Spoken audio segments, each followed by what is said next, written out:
Hello student, I am Pawan Kumar Gupta and once again I am here to explain your comprehension exercise. And in previous video we explained the chapter 2 of English subject trees, and in this video we discuss all exercise in given this chapter. Okay, so in previous video we discuss about a tree की महानता के बारे में और उसकी जो life environmental में जो ज़रूरत है उसके बारे में हम लोग पढ़े थे। एंड इस वीडियो में हम लोग उससे रिलेटेड जितने भी एक्सरसाइज हैं वो हम लोग पढ़ेंगे। एंड सभी लोग वीडियो देखें पूरा, क्योंकि बहुत लोग वीडियो पूरा देखते नहीं हैं। ठीक है, जब तक पूरा वीडियो देखेंगे नहीं समझ में आएगा नहीं। अगर कुछ एरर भी होता है तो आप लोग कमेंट करके बता सकते हैं, लेकिन कुछ लोग सिर्फ अपने में ही रहते हैं। तो कमेंट भी कीजिए, वीडियो को लाइक कीजिए, फिर इसके बाद वीडियो को देखिए पूरा।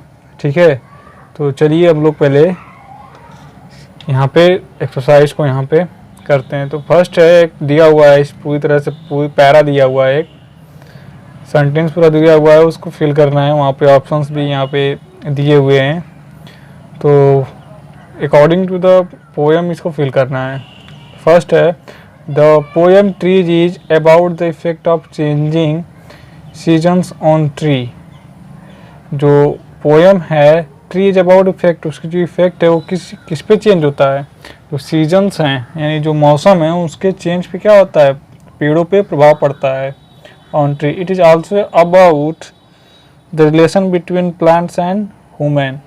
It is also about relation, ये क्या है, यह आदमी यानी मानव जाति और पेड़ पौधों प्लांट्स के बीच में क्या है, एक रिलेशन संबंध है। इट्स सीजन्स, एक हर season has a different effect on plants. हर सीजन क्या करता है, जो कि प्लांट पौधों पे एक अलग अलग इफेक्ट प्रभाव पड़ता है। ऐसे ठंडियों में क्या होता है कि पेड़ के जो पत्ते उत्ते होते हैं झड़ जाते हैं। ठीक है, गर्मियों में फिर सूखे पड़ जाते हैं, पत्ते हरे हो जाते हैं। ठीक है, सीजन्स होते हैं। तो नेक्स्ट है, when the Frost of A winter falls on tree. When the Frost यानी जो ठंड है, ठीक है, of A winter falls on tree यानी क्या होते हैं, विंटर में उनके पेड़ पूरे गिर जाते हैं, झड़ जाते हैं। इट वेदर द बब्स, और जो वेदर्स नहीं विथर्स, इट विथर्स द बब्स मतलब मुरझाना, विथर्स में से मुरझाना, उसकी जो कलियां वो क्या होती हैं, मुरझा जाती हैं। किसमें, विंटर में। Once the buds are shrunk the flowers will not blossom. If there are no flowers then there will be no fruits either. क्या, once the buds are shrunk, जब उसके shrunk में सिकुड़ना होता है। ठीक है, जब उसकी कलियां सिकुड़ जाती हैं तो फ्लावर विल नॉट ब्लॉसम, जो फ्लावर्स होती हैं वो ब्लॉसम मतलब फूलती नहीं है पूरी तरह से। If there are no flowers, इसमें कोई भी फल नहीं लगेगा यानी फूल नहीं लगेगा। Then there will be no fruits, यहाँ पे उस पर भी फल नहीं लगेगा। अगर किसी कलियां अगर सिकुड़ जाएंगी और जो सारे पत्ते हैं उस पर अगर वो गिर जाएंगे तो उसमें क्या, फल नहीं लगेगा। ठीक है, एंड द फर्स्ट स्टेंजा यानी according to the poet first stanza, the frost threaten to fall as the buds. तो फ्रॉस्ट क्या करता है, जो पेड़ को क्या करता है, वो धमकाता है। थ्रेटन में धमकाना, धमकाता है कि उसकी कलियां पूरा क्या होंगी, गिर जाएंगी उसकी वजह से। But the whole tree from its root to tip top leads with the frost to not to fail. लेकिन वो क्या, जो प्लांट होता है उससे क्या करता है, रिक्वेस्ट करता है कि जड़ से लेके उसके पूरे टिप ऊपर तक के क्या करते हैं, वो सब रिक्वेस्ट करते हैं कि मुझे कुछ ना करो, मुझे गिराओ नहीं। ठीक है, so that the flowers can blossom. So इसलिए किस लिए, क्योंकि जो उसके फूल हैं वो क्या करें, खिलना है। ठीक है, ब्लॉसम करें। If the second stanza the wind, in the second stanza में the wind knows that if it blows very hard then the flowers on the tree would falls. और सेकेंड स्टेंजा में क्या हुआ था, जो विंड था, तूफान था, वो जानता था if the blows very hard, अगर वो काफ़ी तेज़ी के साथ बहेगा, the flowers on the tree, जो पेड़ पे जो फ्लावर्स हैं, फूल हैं, वुड फॉल, वो क्या हो जाएंगे, गिर जाएंगे। The tree once again pleads with the second force of nature not to destroy the flowers as they are not about spring cherries. The tree was once again plead, यानी जो पौधा पेड़ है वो क्या करता है, फिर दोबारा प्रार्थना करता है काफ़ी सेकेंड फोर्स यानी दूसरी ताकत के साथ ऑफ नेचर, प्राकृतिक, नॉट टू डिस्ट्रॉय, प्रकृति के खिलाफ उसे क्या ना करे, खत्म ना करे, the flowers as they are about to spring, जब तक कि उस पर क्या हो, चेरीज यानी ना लग जाए। इन द लास्ट स्टेंजा, और लास्ट स्टेंजा में a little girl looks at the cherries, एक छोटी लड़की क्या करती है, चेरीज को देखती है, that are hanging from the tree, जो कि क्या होता है, पेड़ पे लटका हुआ होता है। She asks the tree for permission to pluck them to it, वो क्या करती है, पौधे पेड़ से क्या करती है, परमिशन लेती है, टू प्लग देम यानी उसको तोड़ने के लिए, टू इट खाने के लिए, तोड़कर खाने के लिए। द ट्री ग्रेडली, यानी जो पेड़ काफ़ी खुशी के साथ, बोज डाउन यानी नीचे करता है, so that the girls can plug at the tree, जो क्या करती है लड़की उस चेरीज को क्या करती है, प्लग करती है, तोड़ लेती है। And it tells the girls that it had been saving the cherries just for her, and it tells the girl, अपनी लड़की को क्या कहता है, that it had been saving the cherries, वो क्या जो चेरीज को उसने बचा के रखा था, जस्ट फॉर हर, उसी के लिए। ठीक है, so I hope you can understand this इस पैरा, ये काफ़ी अच्छा था और समझ में भी आया होगा आप लोगों को। तो ये कंप्रीहेंशन का एक्सरसाइज था। तो मैं आपको बता दूं, इसको आपको फेयर कॉपी पे लिखना है। ठीक है, इस सारे पोएम को फेयर कॉपी पे लिख लेना। ठीक है, एंड नेक्स्ट है एप्रिसिएशन। पहले मैं बता दूं लिम्बिक्स क्या होते हैं।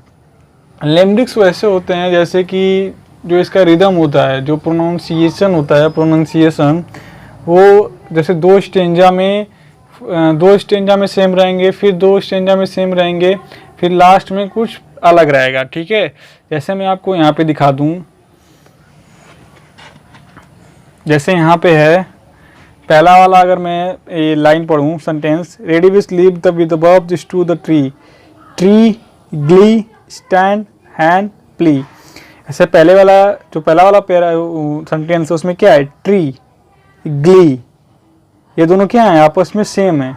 ऐसे स्टैंड हैंड आपस में सेम है, और प्ली क्या है, सबसे अलग है। उसी तरह ये संग स्विंग, ठीक है, ये दोनों क्या है, सेम है। स्टैंड हैंड ये दोनों सेम है, हंग क्या है, इन दोनों से अलग है। ठीक है, जो ये लास्ट वाला है, पांचवा जो है, ये फर्स्ट वाले से कुछ मिलता रहेगा। ठीक है, ठीक है। इसी तरह आई क्राई टेक सेक निक। ठीक है, तो आप लोगों को समझ में आ गया होगा कि आखिर लिमरिक्स क्या होते हैं। लिमरिक्स इसी को कहते हैं जिसके जो स्टेंजा में जो पहली लाइन और दूसरी लाइन को सेम होते हैं, फिर तीसरी और चौथी सेम होते हैं, फिर पांचवी वाली पहले वाले के जैसे होते हैं। ठीक है, तो इसके आगे हम लोग पढ़ते हैं। इससे पहला वाला यहाँ पे दिया हुआ था, tree glee stand hand plea, A B B A, sang swang stand hand hung, A B B A, I cry take sake nick, A B B A. ठीक है, तो ये जो पहला वाला ये दिख रहा है और ये दोनों क्या है, आपस में सेम है। टेक सेक ये दोनों क्या है, आपस में सेम है। ये पहला वाला जो लास्ट वाला, ये पहले वाले से क्या होगा, थोड़ा सेम मिलता रहेगा। ठीक है, तो इसी को हम लिमरिक्स बोलते हैं।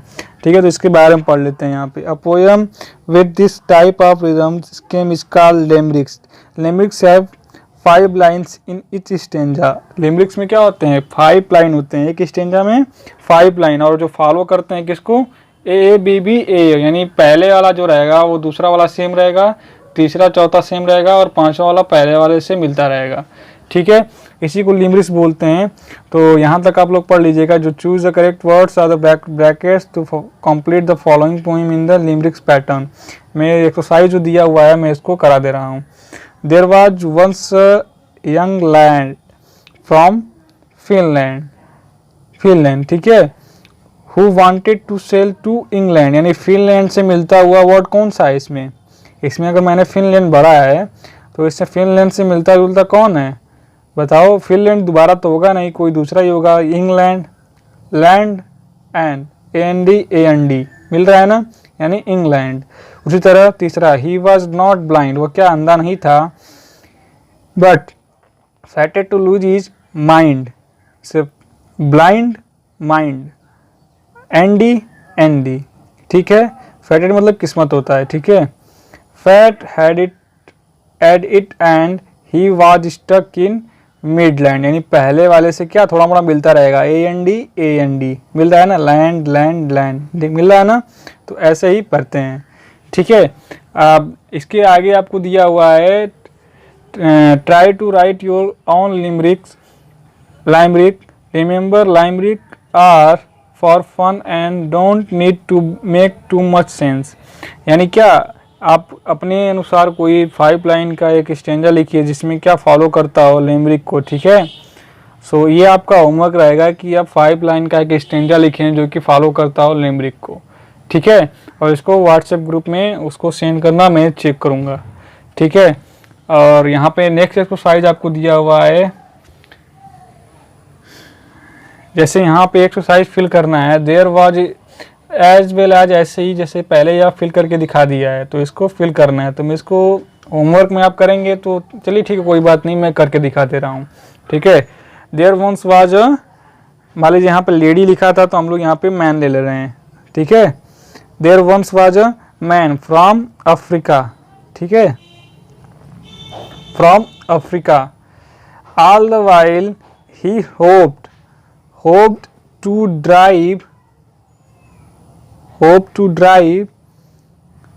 ड्राइव अमेरिका, ठीक है।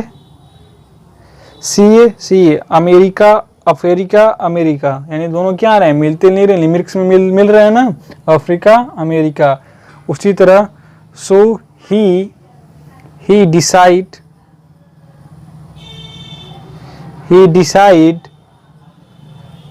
To go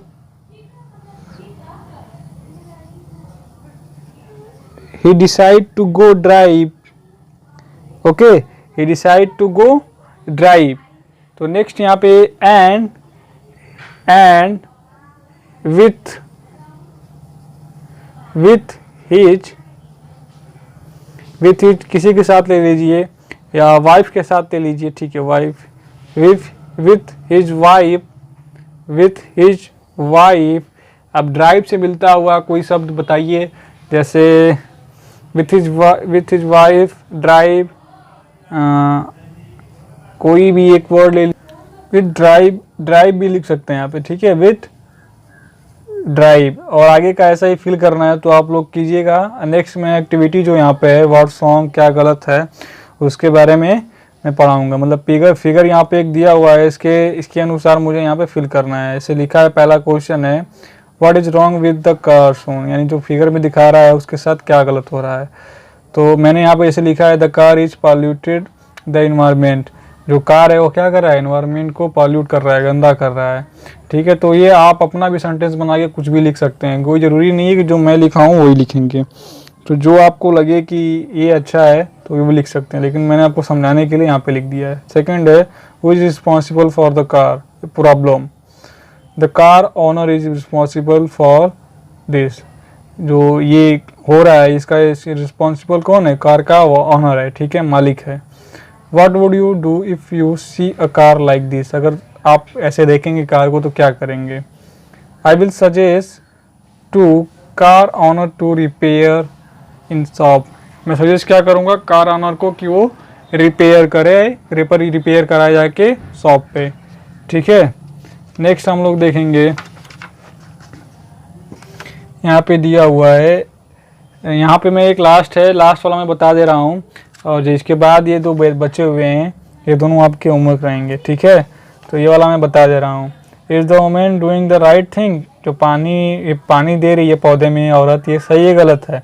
then you right yes the women doing right thing, women सही कर रही है। फिर यहाँ पे क्वेश्चन यहाँ पे लिख दिया है इफ़ यस, अगर हाँ क्यों, तो आप लिखेंगे because watering the plant will grow, पानी देना पौधों को क्या वो बढ़ेगा, ग्रो करेगा, एंड गिव अस फ्रूट, और मुझे वो फल देगा। एंड सेकेंड है जैसे आप लोग करना है, ठीक है, अगर आप लोग चाहें तो कुछ आइडिया दे सकता हूँ। Do you approve of the boys action, मतलब ये क्या सही कर रहा है, नहीं, this is doing not right way, ये गलत कर रहा है, ठीक है। तो इसके बारे में लिखेंगे वाई, क्यों गलत कर रहा है उसके बारे में, ठीक है। सेकंड है ऐसे ये पेड़ काट रहा है, आखिर क्यों नहीं काटना चाहिए इसको, ठीक है। तो बहुत सारी चीज़ें यहाँ पे सेंटेंस बनाइए और यहाँ पे लिखिए। ठीक है, तो इस वीडियो में हम लोग इतना ही पढ़ेंगे। नेक्स्ट वीडियो में हम लोग चैप्टर 3 अ वॉइस लेसन का एक्सप्लेनेशन पढ़ेंगे। ओके, ठीक है, थैंक यू।